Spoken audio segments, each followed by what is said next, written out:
Selamat siang Bapak Ibu yang saya hormati.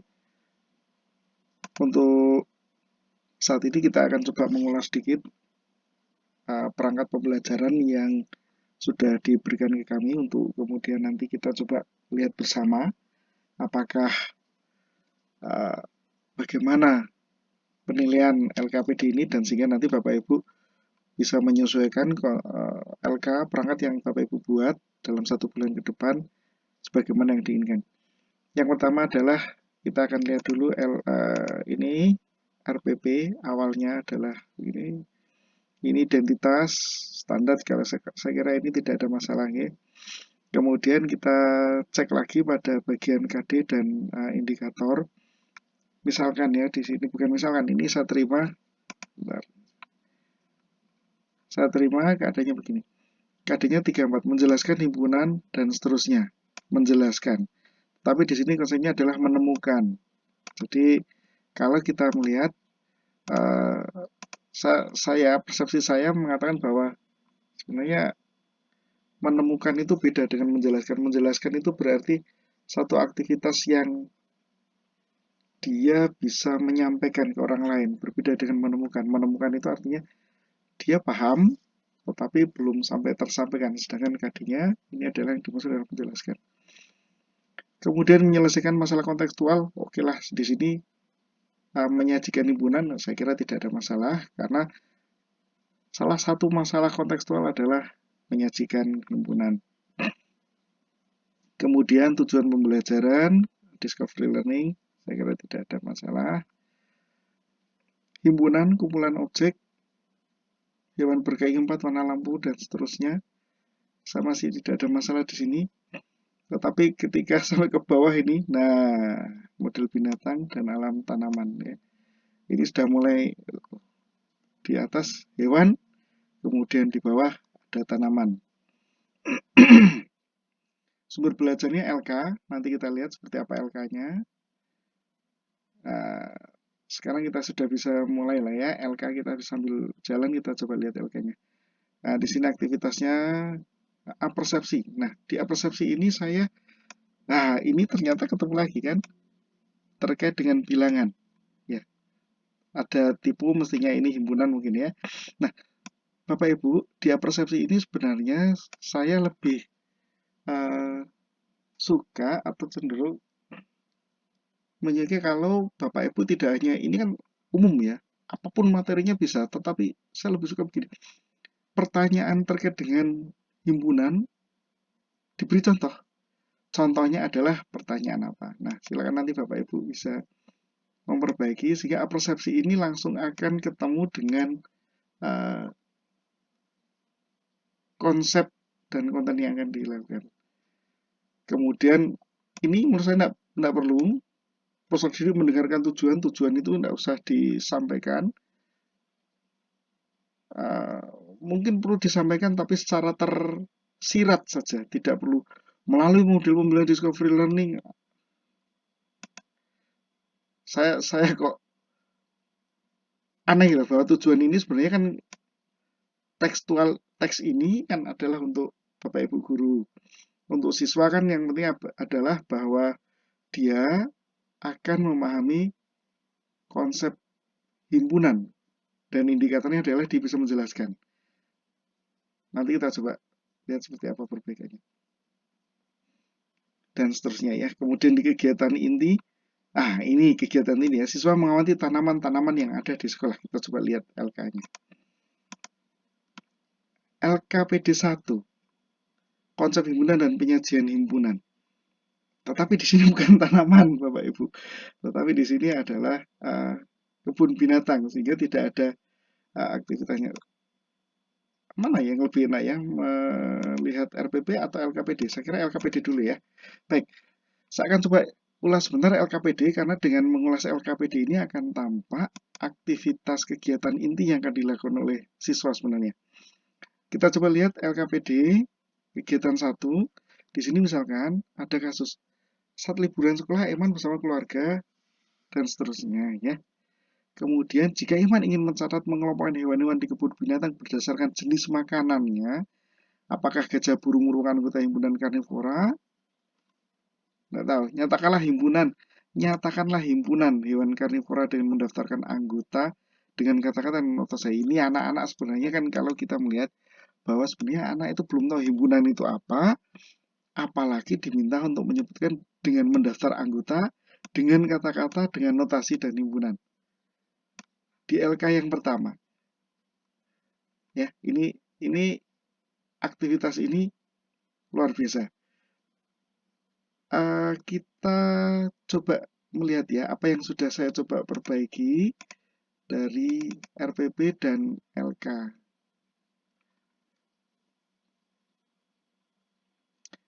Saya tidak memperbaiki yang atas, hanya saja ini ya. Di indikator ini saya tadi menemukan itu saya jabarkan lagi menjadi 3. Menjadi memahami konsep himpunan, menemukan contoh himpunan, bukan menemukan himpunan ya, menemukan contoh himpunan, kemudian menjelaskan himpunan menurut persepsi siswa. Ini yang tampaknya yang ketiga ini nanti silakan Bapak Ibu bisa mendiskusikan ya, apakah sudah tercapai atau tidak. Kemudian kita coba lihat LK-nya. LK ini sudah saya ubah dengan menjadi begini. Pada saat liburan sekolah, Aiman bersama keluarga pergi ke kebun binatang. Di kebun binatang, Aiman melihat berbagai hewan. Ini hewannya. Kelompokkan hewan tersebut menjadi 2 kelompok yang terpisah, kelompok A dan B. Terserah. Hewan mana yang masuk dalam kelompok A atau B? Saya ganti Indonesia dulu supaya tidak ada merah-merahnya. Hewan mana yang masuk ke dalam kelompok A atau kelompok B? Terserah. Siswa dalam pasangan itu menentukan. Oh, saya akan mengelompokkan berdasarkan hidup di air dan di udara misalkan. Oh, berarti ini. Tapi kan maka singkat tidak ada ya. Saya ingin mengelompokkan yang punya sayap dan tidak. Oh, bisa kan? Yang punya sayap 2. Yang lainnya, oh berarti tidak punya sayap. Saya akan mengelompokkan berdasarkan yang bisa naik ke pohon. Oh, ada. 1, panda bisa. Harimau bisa. Ayam bisa. Nah, apapun pengelompoknya bebas. Di sini, aktivitas ini matematikanya lebih dominan ya dibandingkan dengan aktivitas pada ini. Kalau di sini karnivoranya itu terlalu jelas ya. Anak akan terjebak kepada apakah yang dimaksud dengan karnivora itu. Mungkin anak belum paham apa itu karnivora. Padahal yang dimaksud bukan memahami karnivora, tetapi himpunan ya, konsep himpunan, pengelompokan ya. Baik, kita coba lihat lagi LK selanjutnya. Nah, ini untuk menyelesaikan di atas, ini tentu setelah aktivitas pertama berubah, tentu ini meyakinkan mana himpunan atau bukan, masih baik ini ya, bagus. Jadi ada aktivitas, ada contohnya, kemudian ada alasannya. Ini cukup. Tapi ketika anak menentukan himpunan adalah, ini sebuah pertanyaan yang secara matematis salah. Kenapa? Karena himpunan adalah salah satu objek yang tidak didefinisikan. Seperti halnya Bapak Ibu bicara dengan titik. Apa itu titik? Tidak ada. Apa itu garis? Tidak ada. Garis, titik, bidang, himpunan itu adalah objek-objek matematik yang menjadi dasar. Sehingga ketika ada pertanyaan himpunan adalah, ini sudah salah satu hal yang perlu diperbaiki. Kemudian kita lihat di kegiatan 2, ini sudah bicara tentang elemen. Di sini sudah mulai dibatasi. Ini bagus aktivitasnya, namun kemudian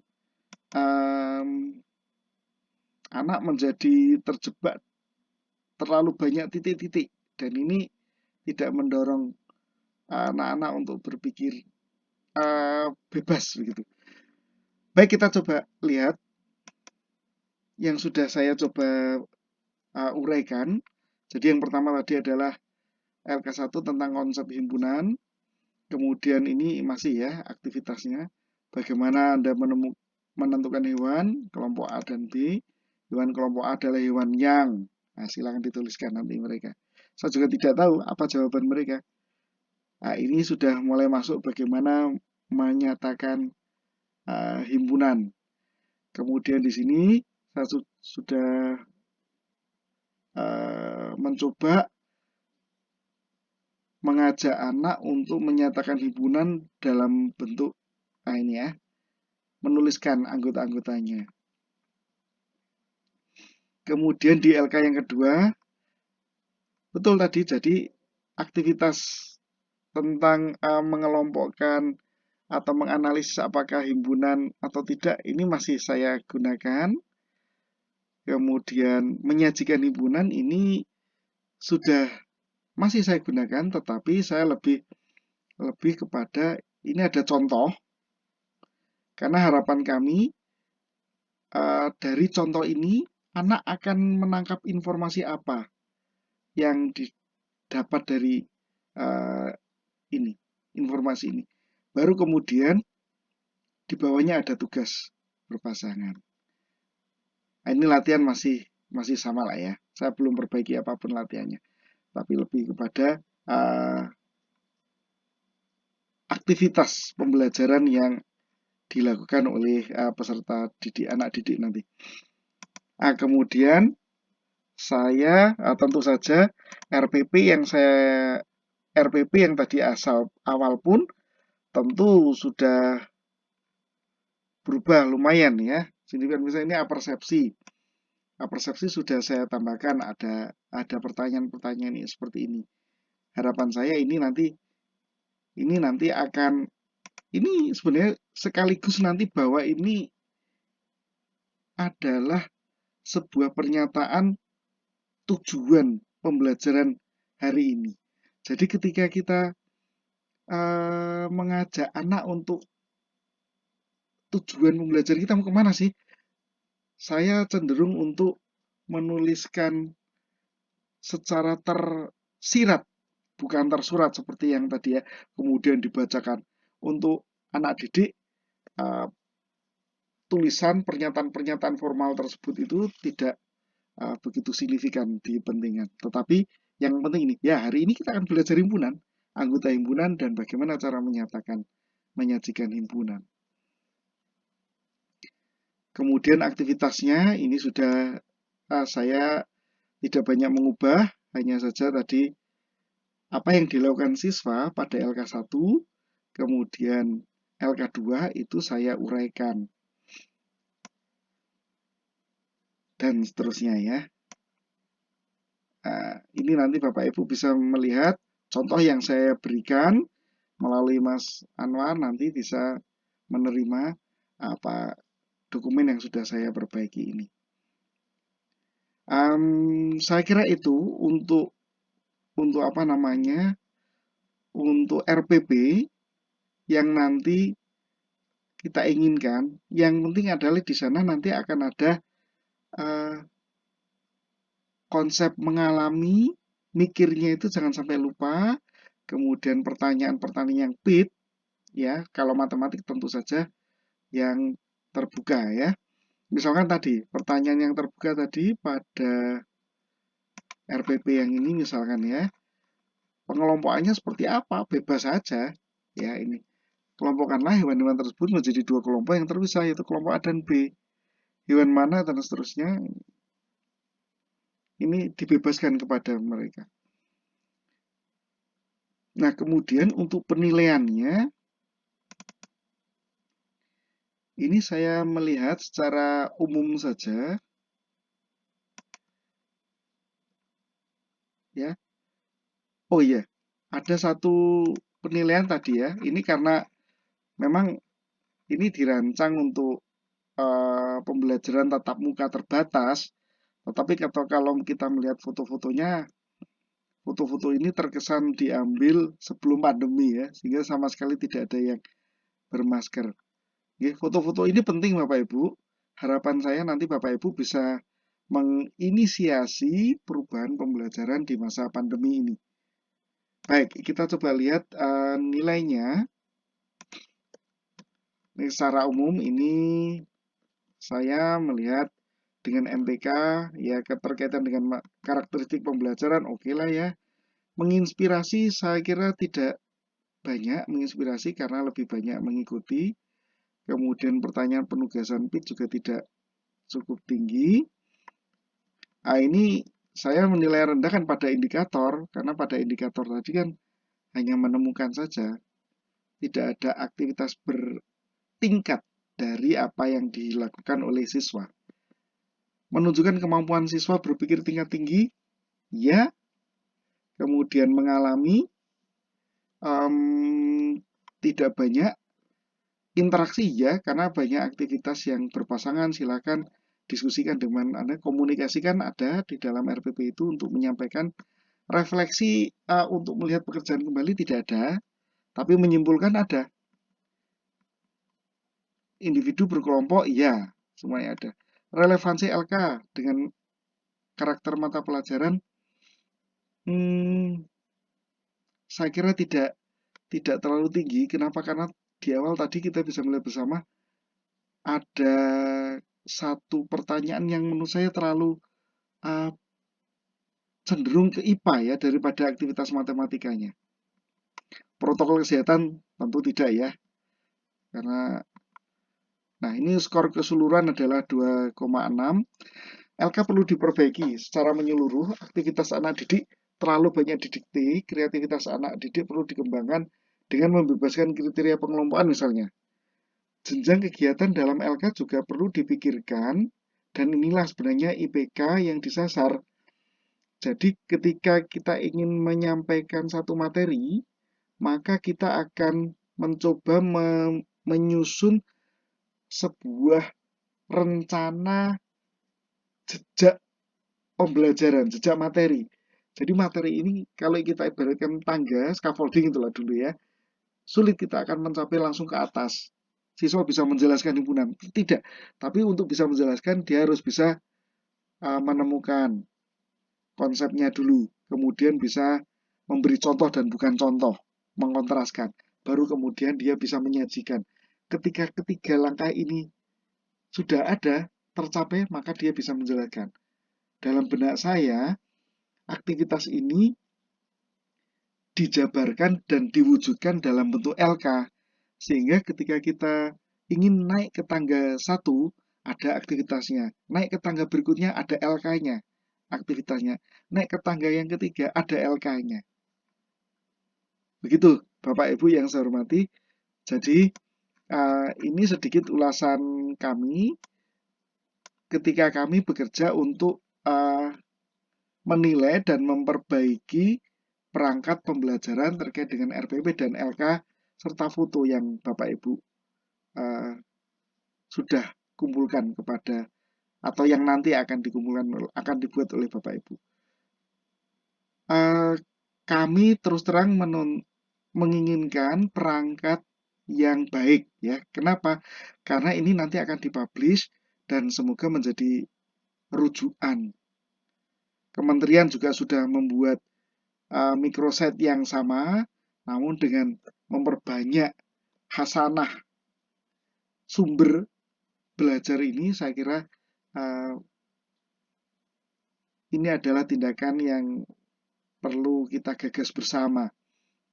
Dan harapan saya nanti, kalau memang apa yang Bapak Ibu buat ini ternyata lebih baik, karena mungkin proses reviewnya panjang dan butuh waktu yang lama, harapannya nanti kualitasnya juga semakin baik. Baik, terima kasih Bapak Ibu. Selamat bekerja, sampai jumpa. Assalamualaikum warahmatullahi wabarakatuh.